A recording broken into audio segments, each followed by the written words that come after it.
Hi, my name is Brooke Butterworth, and I am a certified fitness trainer with the National Academy of Sports Medicine. So a little bit about me. I am currently a National Academy of Sports Medicine CPT trainer, and I work at One Life Fitness.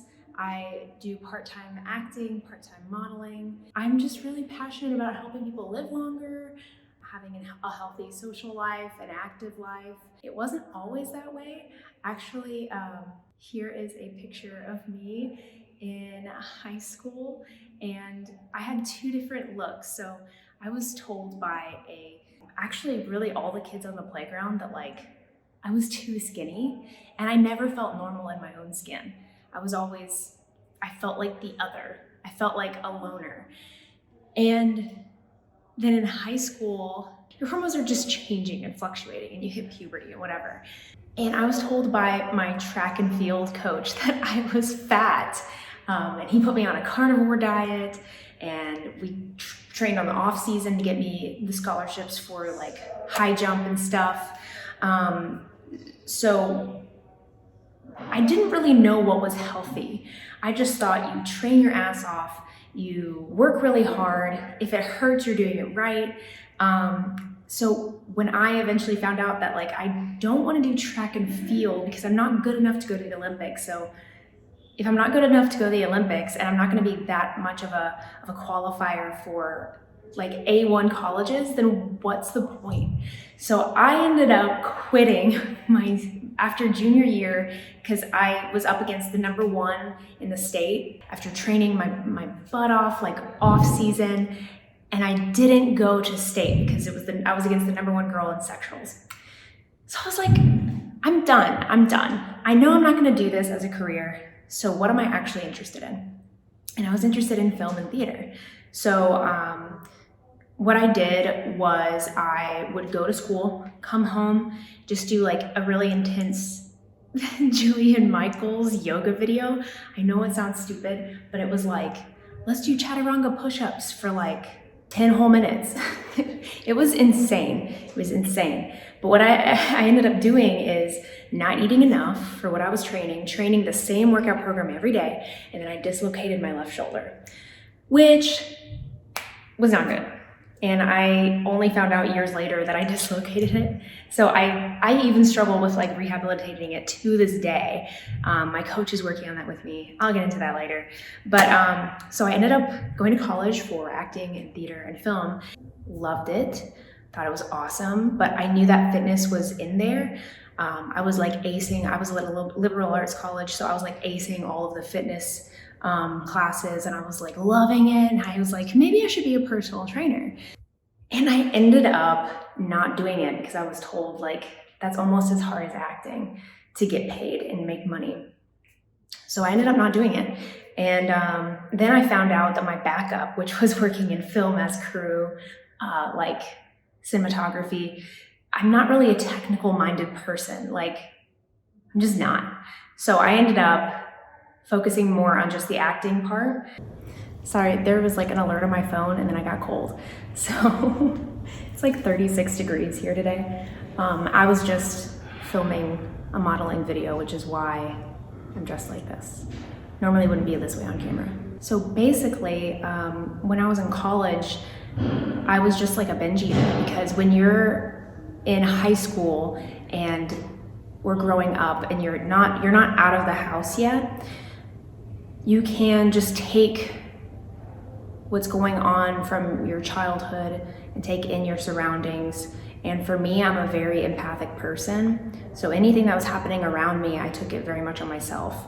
And I also grew up with people who struggled with ED, trigger warning, eating disorders. So I knew how important it was to eat. I just had no idea. I was just it's healthy to eat, so you shouldn't not eat.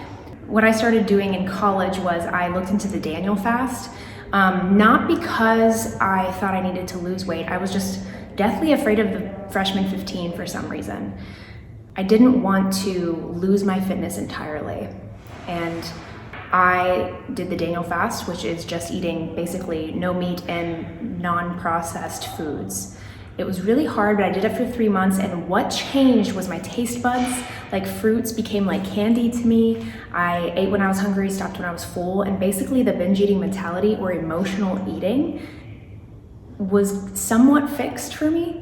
And emotional eating can really change psychology around food. So that's one of the main things I educate my clients on is we want to look at food as fuel for our bodies instead of looking at food as emotional support. So reward systems are big. You want to reward yourself for overcoming obstacles and doing hard things, but I would typically not tell clients to reward themselves with food. However, I love energy drinks. I freaking love them. I do that to myself sometimes. Is that hypocritical? A little bit, but it's best not to. You don't want to get addicted to caffeine. It's too late for me. Yeah, my mentality around food changed, and I started really appreciating simple foods that were good for you, non-processed, and I just started loving eating. It was just great, and it wasn't loving food just because I was scared I wasn't gonna have it again like I had in the past. The whole mentality changed, so that was really helpful. After that, I started seeing abs. It was like without much working out even, so it was crazy. And non-processed foods actually make you feel more satiated, which is another reason why I advocate for it so much. A lot of times during college when I was modeling professionally, I saw the unhealthy way that models would train. A lot of it's just not putting on muscle and not eating a lot of calories. That's not what I advocate for. That's gonna give you a much weaker physique. Not just weaker in looks, but you actually will not be able to be very strong in life.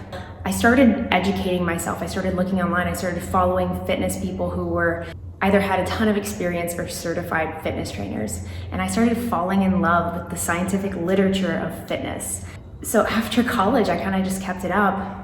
2 years ago, my dad passed away. And when that happened, it was very unexpected. His health declined really fast. I noticed him getting more tired. We still just thought he was fine. We just thought he was aging. But it turns out he had something wrong with his heart. We don't know. We don't know to this day. We didn't want to do an autopsy, but he passed away very suddenly, like overnight. He didn't wake up. So that was really hard, and I think that's what fueled me to get my certification with the National Academy of Sports Medicine. I picked that because it is one of the most prestigious ones you can get, and I'll make a whole video on that next, but essentially I went from working out as a hobby to working out trying to figure out how to become the healthiest I've ever been, live the longest, help other people do that, because I didn't get to do that for my dad. So after my dad passed, I did have a period where I was really depressed, and I lost like 20 pounds of fat and muscle, just kind of wasting away in bed. And I also wasn't in I wasn't in healthy relationships as well. So that did not help. So I got into community programs of like learning boundaries, learning what healthy relationships are. And that was life-changing for me. Once I did that, I started working out more. I started going after my dreams and my goals and overcoming fears. And I couldn't do that with toxic people in my life. So I've gone from this place of not knowing what healthy boundaries are. I don't know what this noise is behind me. I don't know what the heck is going on. But essentially, I went from not knowing what healthy relationships looked like to looking and seeking that out and cutting toxic people out of my life. And it's something I still have to continue to do. And it's been life-changing for me in the best way, in the best sense. So I left my 9-to-5 and I became a full-time fitness trainer. And I also made a film that's premiering at film festivals now. It's an anti-human trafficking film.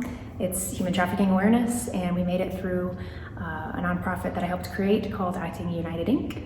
And I did a whole vlogging series on that on YouTube, and afterwards I had no idea what to do next, but I've just been focusing super hard on fitness training. I've been helping over 50 people transform their lives, helping people live longer, transform their bodies aesthetically, and most importantly, mentally and emotionally, through just taking care of our bodies. Like, it is the most fulfilling job ever, and I'm really enjoying it.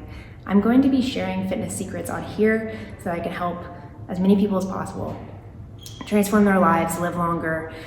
I don't think there should be gatekeeping for that at all. There should be less gatekeeping for the fitness secrets that people need to live longer and help their families live longer. So I'll be making tons of videos, and I actually have some pretty big news coming soon of like things I'm planning to do. So I'm really excited, and I might take you along for some acting and modeling journeys soon. But in the meantime, find your mainstay and peace out. Till the next time.